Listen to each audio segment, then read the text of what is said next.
Women in Business. Are you looking for a professional yet fun event to attend? The 8th Annual Lakeside Conference will be held on February 29th in Southeast Wisconsin, about an hour from Milwaukee and Chicago. Get the training, resources, and connections you need to catapult your business into more sales, smoother operations, and a more aligned and organized plan.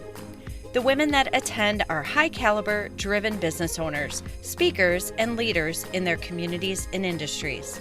We would love to add your name to the list and meet you in person at the Lakeside Conference. See all the details at womensbusinessworkshop.com/Lakeside Conference.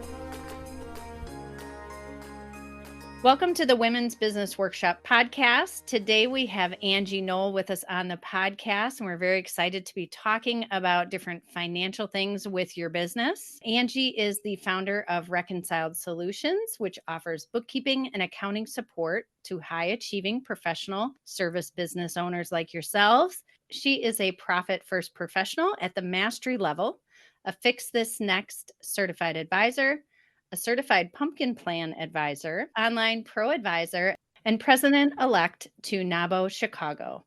She thrives on helping business owners run the best version of the business they imagined as they advance towards profit acceleration, operational efficiency, and work-life sustainability. For Angie, sustainability means managing a flourishing business in coordination with being keeper of the calendar for a home with 3 kids, 2 pets, and 1 sweet husband. Thanks for being on the show today, Angie. I'm happy to be here, Robin. Thank you. And I also have 3 kids, 2 pets, and a sweet husband. What are your 2 pets? I did see one of them. Was that a Labradoodle? Yes, he's a golden doodle. He's a big boy. He's about 80 pounds. And then we have a little cat that is a rescue cat.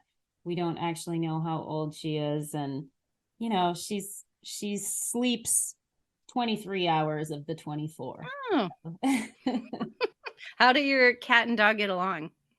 Oh, nothing bothers the cat. She's just so busy sleeping that nothing could interrupt her. We have a boxer, and then we have a 1-year-old, I guess, cat. I still see her as a kitten, but the cat would be fine here by herself. Yeah. And our dog is young enough. She still just wants to play with her all the time. And yeah. She's not having it.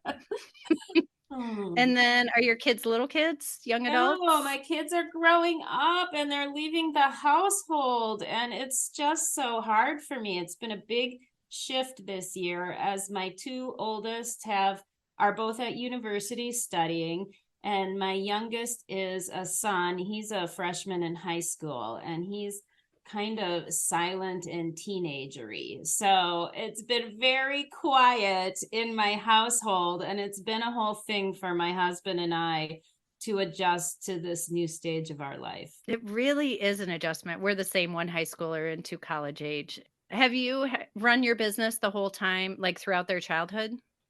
Yes, I started my business because I was tired of being in corporate America. We hear this often, don't we? Mm-hmm. Tired of being in corporate America. I was traveling a lot. Back in those days, I was moving like soda machines out of the way to get to the plug-in for my breast pump. It was miserable. I was on an in-flight I was reading an in-flight magazine, and I read about daily money management, which is bookkeeping and accounting for people's personal finances. And there happened to be a conference coming to Chicago. And so I signed up for the conference. I asked my husband if I could quit the day job once I got 2 clients. And I got that very quickly because I do have a sales background. And so I started the business. And that's the way it started. 17 years later, it's definitely had some different twists and turns. I'm very happy with where we're at. That's great. That's similar to my story. And it's interesting to watch the evolution of the way your kids are with your business. When you're home with young kids, trying to balance, when am I going to have a Zoom call? Mm-hmm. What time do I have to stop so I can pick them up at school, all the way to now having young adults where I tell them, I'm going to be recording, you know what to do. And they turn off their Wi-Fi. They know not to play with the dog loud, or, it's like they just It's just interesting watching the evolution of balancing the home life with kids and running a business as they get older. Yeah, and I certainly feel like for somebody who's been in business for 17 years, I mean, there was just so many things I could have done better. So that's one of my advocating calls today, is to make it easier for working entrepreneur moms to get it going without so much pain and misery. Yes, yes, I agree. So, your topic of finances. I have a lot of small business owners that feels foreign or scary to them. For you, is that something that you've always felt comfortable with? Yes.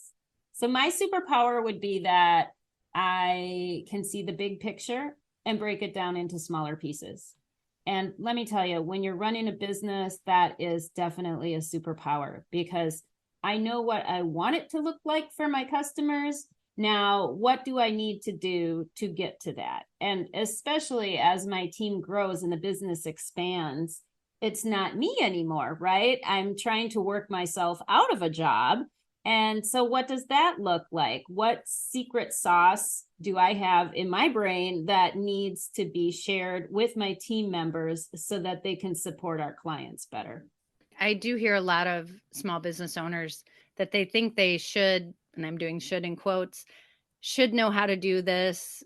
There's shame around the fact that they don't know what a P&L statement is, or they don't know what they're supposed to know, which is why you hire people like yourself to take over for that. But just a reminder to anyone listening, there's nothing that you're supposed to know just naturally when you're starting a small business. That's what experts are for, that's what research is for. So what kind of other mindset issues do you see with female entrepreneurs specifically when it comes to their business finances?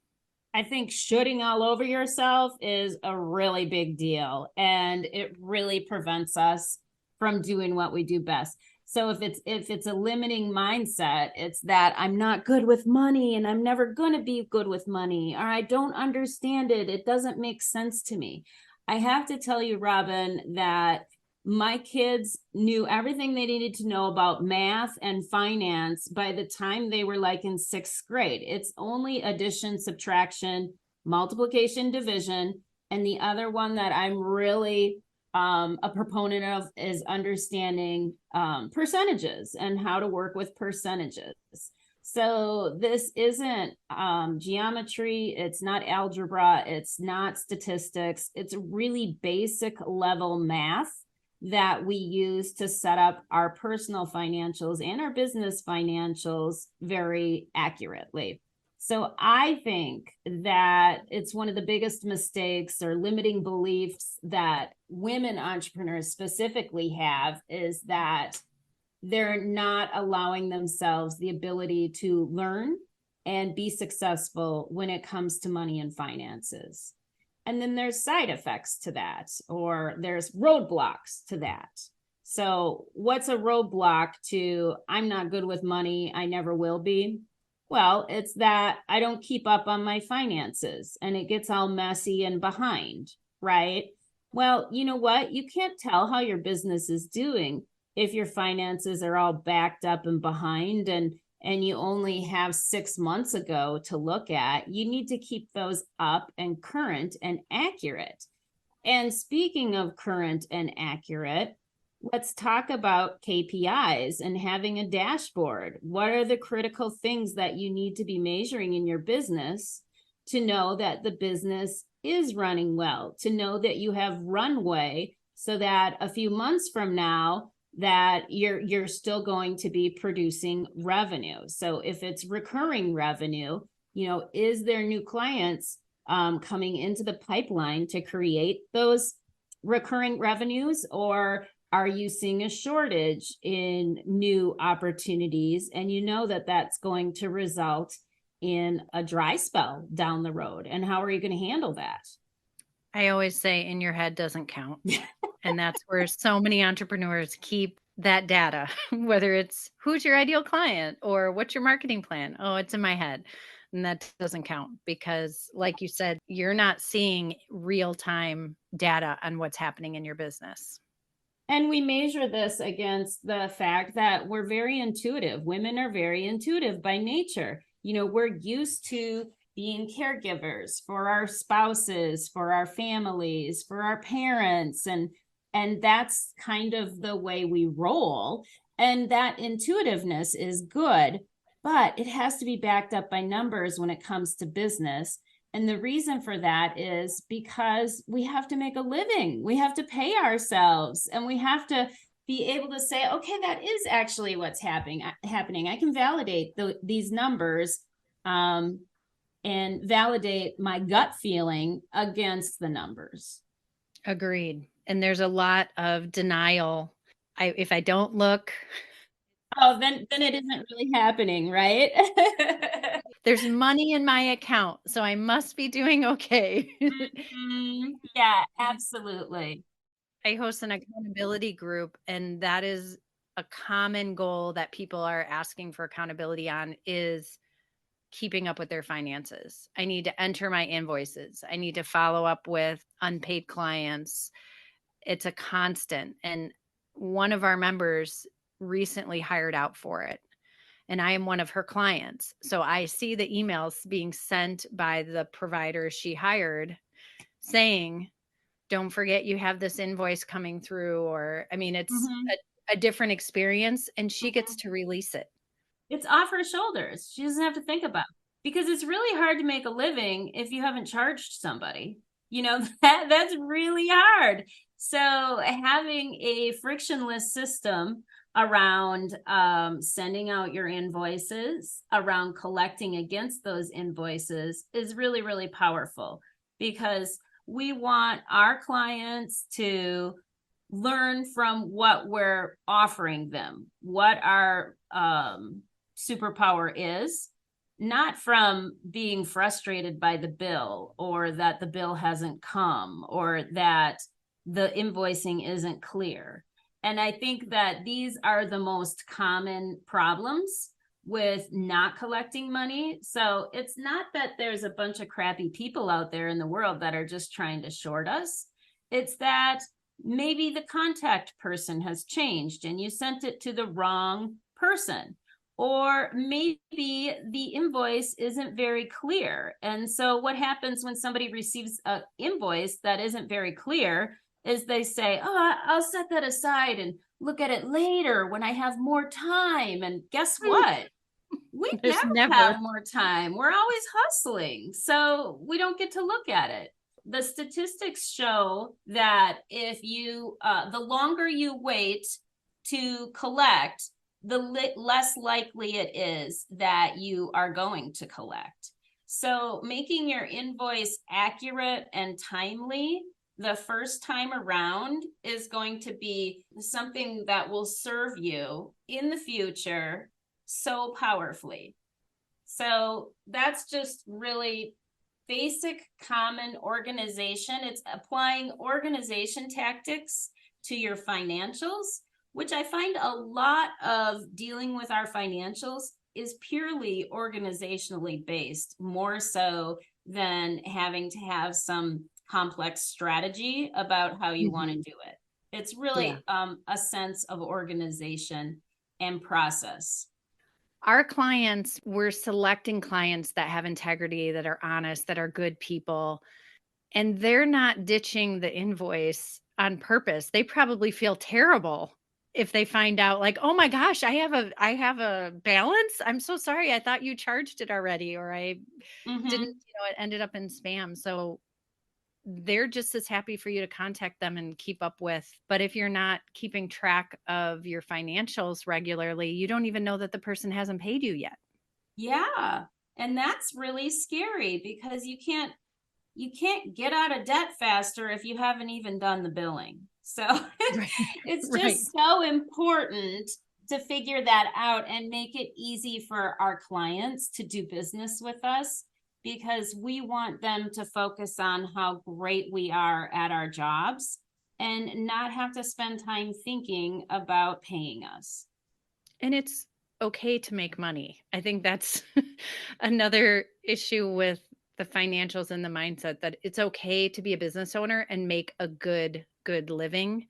And I don't know if you ever see, there's a meme that goes around about, the prices going up and how with a small business, they're not trying to gouge you. They're barely making a profit. And it's like, that's noble. Like, oh, you're a small business. You're supposed to not really make a big profit, that don't worry, we're not gouging you. And I'm not saying people should gouge their clients, of course, but it's okay to make a good living as a small business owner. That, like, there's no one saying, I think you should earn less than if you did that same exact physical therapy position for a hospital. You should make less if you run your own business. Well, that is one of the requirements of the IRS, is that we need to look at, if I were to go out and get that job in the open market, how much would I be paid for it? So shorting yourself is just a way of not valuing yourself. Why do we think we're not worthy to make money? And I wouldn't say just enough money to get by, but enough money to flourish. I mean, aren't we happy when our friend gets to go to Europe on a 3-week vacation with her family? I mean, that's something that person has worked very hard to get to that place.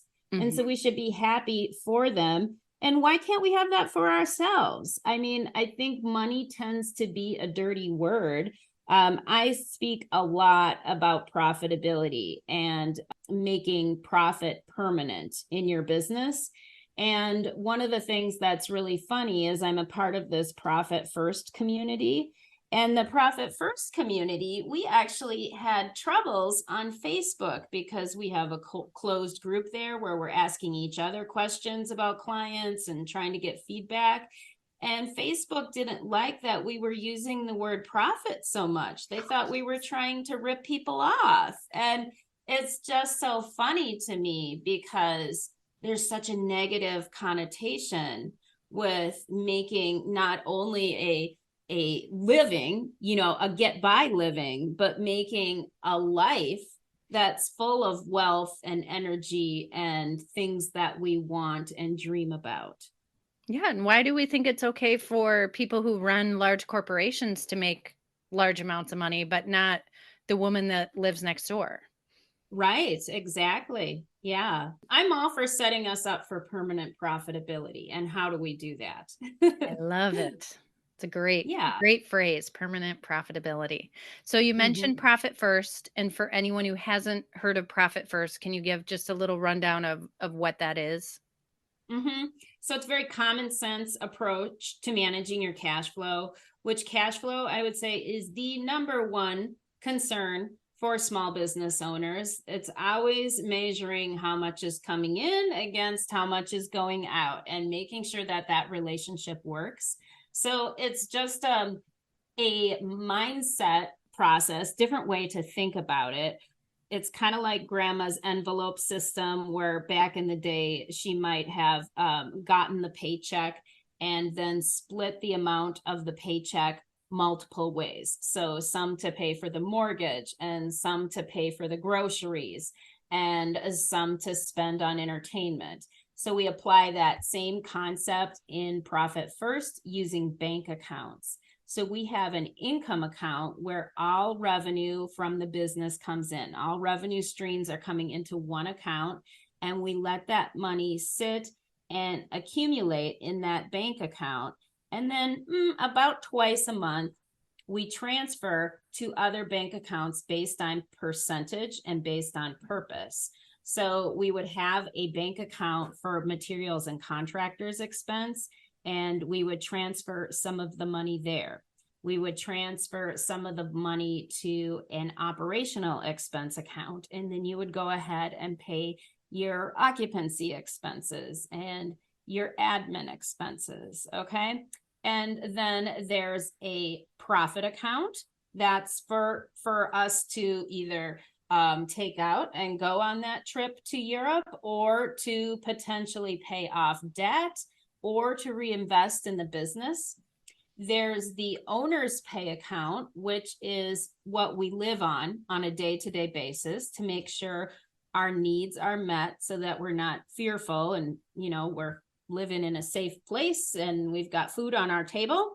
And then there's tax, because everybody has to pay tax, especially if you're profitable. You have to pay tax on that. What I love about it, if I'm understanding it correctly, is that I see a lot of business owners that whatever the profit happens to be that month is what they pay themselves, versus that Mm-hmm. system is this is what you're being paid. And then the extra is the profit of what you want to do with that. But then that way you are assuring yourself, assuming you have consistent revenue, that you are not working for free. So if you collected 10,000 and 10,000 is sitting in your income account for the past 2 weeks, then you would transfer 50% of that into owner's pay. So you would get $5,000. Now, if you only collected 5,000 in that 2 week window, then you'd only be transferring 2,500, because it's all based on cash. It's based on what the business can afford and not a penny more. We're just using the cash that's come into the business.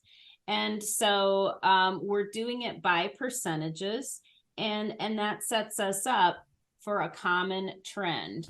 And I find that the organization piece of it is so powerful, the not fretting piece of it, so you can sleep at night, so that you know that for every dollar, it has a place in your business and a purpose, and that you're going to spend it in the right way. And that's in comparison to being like, oh, yeah, I forgot I have to pay for that insurance expense. That's maybe something that only comes up once a year or once a quarter, something like that. And you forget that that auto draft is coming out of your account. And just knowing that everything is accumulated in an organized way then allows for the expenses and the money to be supported and have backing behind it. Now, if someone's listening and they're feeling overwhelmed by all of that, is that something you and your company you set up for them, that you, if that's something, Yeah. is that probably for some people might be like, I can't figure all that out. That's something when they work with you, you're helping put all that in place. Yeah, so absolutely. We do profit first coaching and training and setup and things of that nature. The first step I would say to that is really understanding your financials, which is what I'm going to be talking about at the upcoming conference. And I'm just going through the story that our financials are trying to tell us, and making sure that we understand all of those good things. Because as a business owner, we have a fiscal responsibility to understand the basic pieces of how our business is operating and how we're going to be profitable. I agree, and I'm super excited for you to be at the conference. And for those of you who are listening and thinking, "Yes, I've been in denial. I know my accountant makes me print those, but I don't really know what they are." Angie's breakout session would be a great one to select so that you can be learning more about the different statements and not just what they are, but how that reflects on your business activity, correct? Yeah, so we're going to be looking at the different ways that you make money, and then measuring it against the different ways that you have to spend money to support that income. So we'll look at the different revenue streams and what your expenses are against that revenue stream, so that you can get a gross profit. We'll be talking through what is a cost of goods sold or a cost of services in comparison to an operational expense. And, the big thing, well, with Profit First, is that most of the money that is in our business is used to support ourselves. So if you think of Profit First and the different bank accounts that we're asking you to open up, there's 5 different bank accounts, and 3 of the 5 are to support the comfort of the owner. That's owner's pay and tax and profit. Those 3 accounts are utilized to pay the owner for the risk of being a business owner. And that in itself is super powerful, because we don't put ourselves first, right? What business school may have taught us, or, when we go to school, they may have taught us that our income less our expenses is going to equal our profit. But at Profit First, we're flipping that, right? We're saying it's going to be our income less our profit. And from there, then we're going to pay the expenses that we have in the business. So we're putting ourselves in first position. Oh, I think so many women need to hear that. And what I love about that process is that it's all decided for you then. And you don't have to Yeah. make that decision every time of how much am I taking out? Is it okay for me to take this out for this thing or this conference or this, splurge or whatever it is? Because Mhm. so much of that is put in place and you don't have to think about it as much as if you're winging it every month with your financials.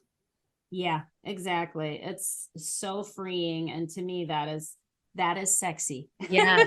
Yes. More women need that where there's no apology for paying yourself and paying Yes. yourself a good wage. So if Mm-hmm. our listeners wanted to, so we're going to do two more things. I'm going to have Angie tell you guys where you can find her and where you can find more information.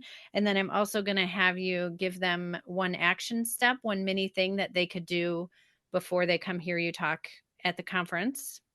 But in the meantime, where can they find you and learn more about you? Probably LinkedIn or our webpage are the best. So my website will be in the show notes, and I'll give you my LinkedIn profile too. We're very active in those two locations. We have, Robin, a killer newsletter that just goes out once a month, and it is fabulous. We get comments on it all the time. We talk about very basic structural things that you can do in your business to be mindful and to set yourself up for permanent profitability. So I would encourage people to look at that. There's resources there. You can get a few chapters. We can chapters of Profit First for free. There's also a Profit First free assessment you can sign up for on my website. So lots of different stuff there.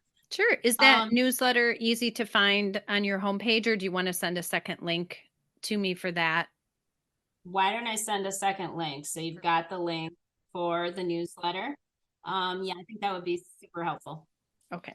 And then if someone had to take one little action step, if they are going to come see you at the conference, is there anything they should do or prepare for your session? Yeah, so I think one thing that we need to know is that our businesses are taxed on the net income. So it's to take a look at that profit and loss and realize that there's three major sections there. One is for income, right? So we're looking at the income that we've garnered from our business. The second is for the cost of goods or cost of services. And when you subtract the income from the cost of goods or cost of services, you're left with the gross profit. And from the gross profit, that's where you get to pay yourself. Okay. So that's where you would get to pay yourself. It also lists out all your general and administrative expenses. And what's left over at the end of the day is your net income. And that net income is what is taxed. So, what I would say is just to make sure that if you look at your financials, everything is in the right section, right? Making sure that it's in those three major groupings and it identifies itself properly. I do have a couple of tips though, if you're interested in ways that I see that women business owners maybe spend too much. Can I share some of those? Of course, please. All right. So here's a few ones that I have seen in my years of doing business. One is that we tend to throw money at the wall and see if it sticks when it comes to our sales and marketing and advertising campaigns. So that needs to be measurable. It needs to be something that you're watching in your business constantly. And I had mentioned before about how if you're seeing sales and leads dry up, then you're going to run into a cash flow crunch, a month or two down the road, dependent upon your sales cycle. So that one thing is important. But measuring the impact of our advertising campaigns in small business is really, really powerful. And I think we all need to do it. So we're looking for a 6 to 10 times return on investment for every dollar spent.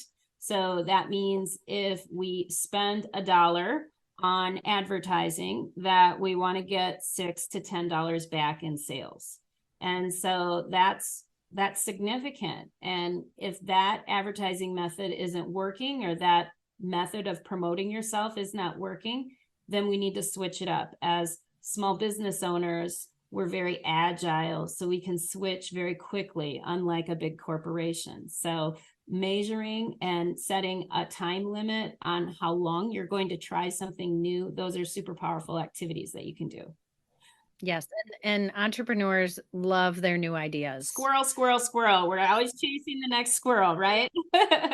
Sticking with something and measuring it. I could not agree more. And really, you can only work on 2 to 4 initiatives at a time. Anything more than that is just fluff, and you're wasting your money because you just don't have the bandwidth to do it. You need to focus in on a chosen method, try it, see if it works for you, do everything you can to make it work. And if it's not, that's when you get to use your agility and move to something else. So on the same page with you, Angie. So another tip that I have is for women specifically, education and professional development expenses. They can be very expensive, and I want us to find it within ourselves to not have the limiting beliefs about we don't have enough to offer, or we're not smart enough, or we need the next certification, and just do a little fake it till you can make it.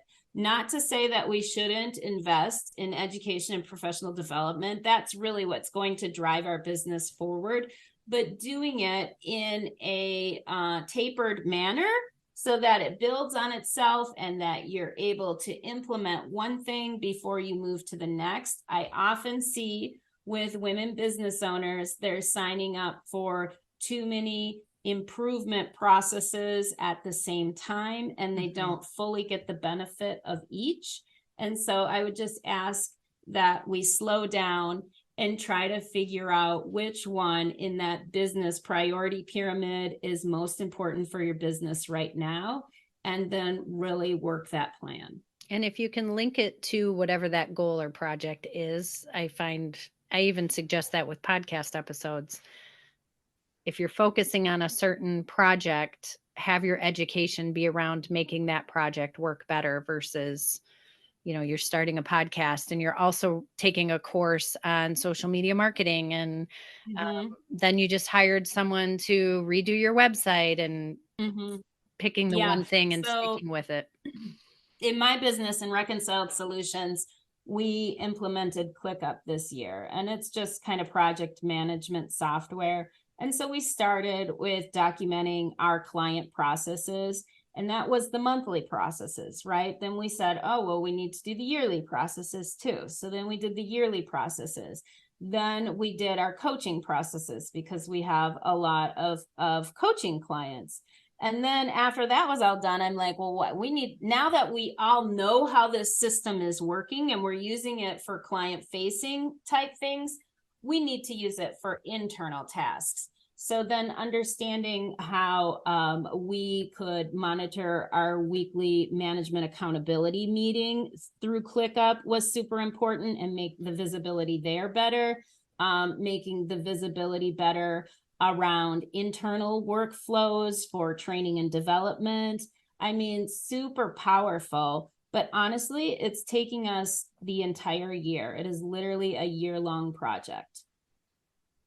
Right.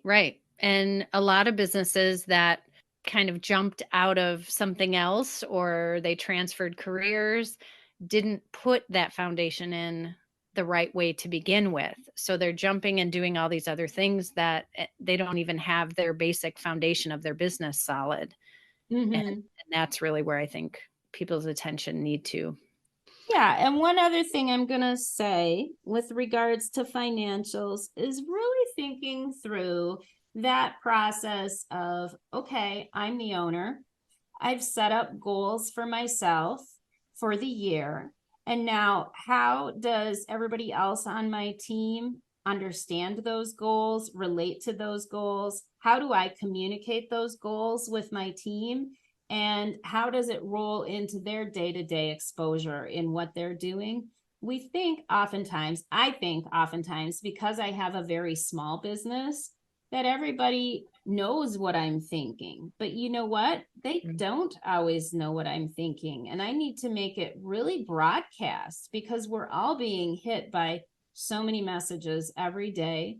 And we need to focus in on the things that are important to your business as the business owner. So just using our goals and breaking them down across our team and the functions within our team is a super powerful activity. And it's also going to help with employee retention because they feel more engaged and purposeful.